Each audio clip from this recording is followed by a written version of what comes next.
Hello, everyone. Welcome to the Temple of Possibilities.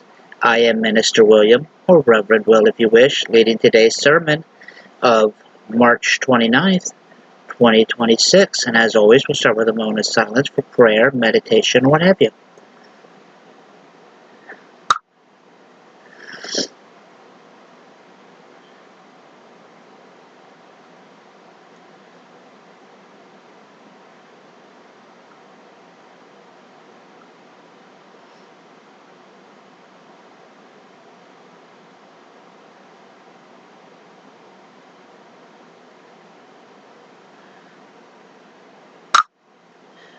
Thank you.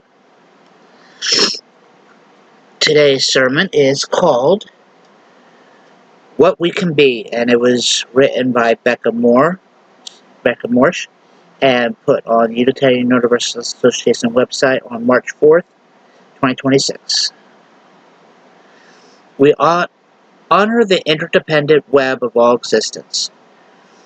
With reverence for the great web of life and with humility, we acknowledge our peace within. Bylaws of the Unitarian Universalist Association, Article 2, Section C2.2. We were sitting at the kitchen table where my niece is telling me about her day at work. One of her co-workers went through a breakup. In a collaborative effort to buoy her spirits, the team encouraged each with their own call and response chant. One would call, "I am," and everyone else would respond, "An independent woman." I am an independent woman.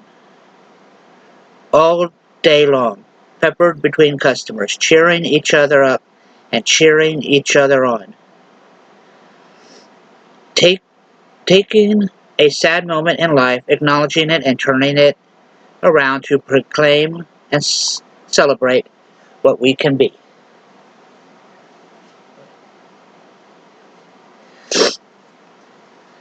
I'm enjoying the story, and then my niece says to me, "I was thinking of you all day." I blink. Wait, what? I have no idea what she's talking about.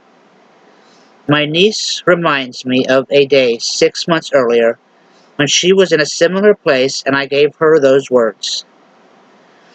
When I asked her to loudly and repeatedly proclaim, "I am an independent woman." I gave her the mantra to hold on to remind herself of the truth. I am. She took that truth and embodied it, passed it along when a friend needed it.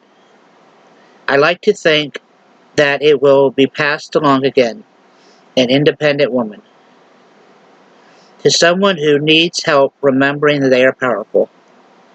I believe it is both a blessing and a curse of humility that we will never truly understand how we affect each other. We can't know that we took work. We snipped and became grumpy and snipped at a chain of other customers,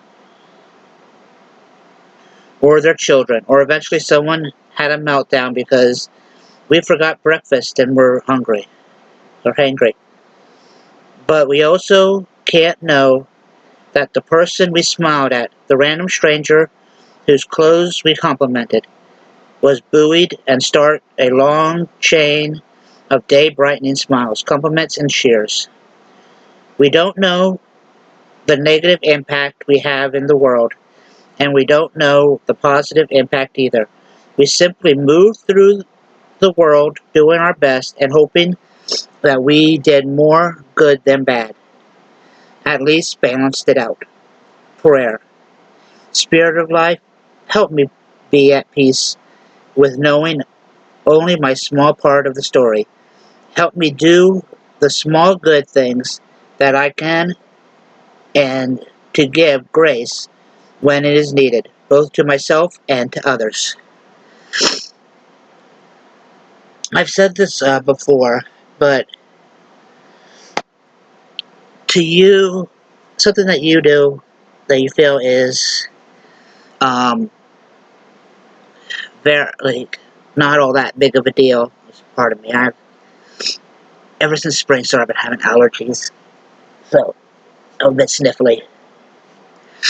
But, that, to you, something that you do might be not that big of a deal. But the person that you help, or the person that you're negative against, it can mean everything, or be a big crushing blow.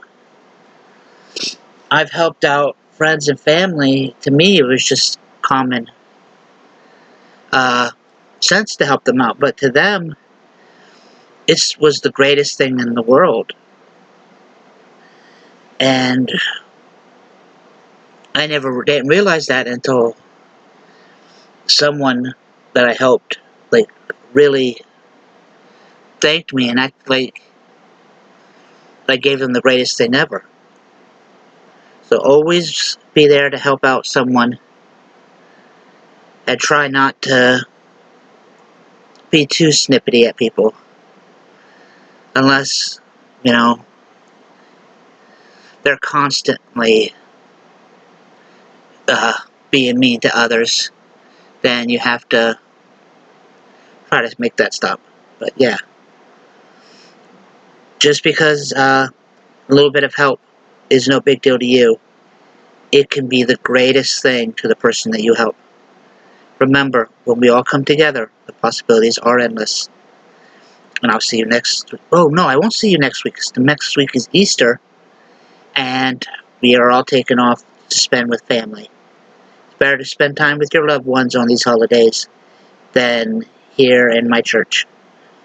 But I'll see you after Easter, and have a good day.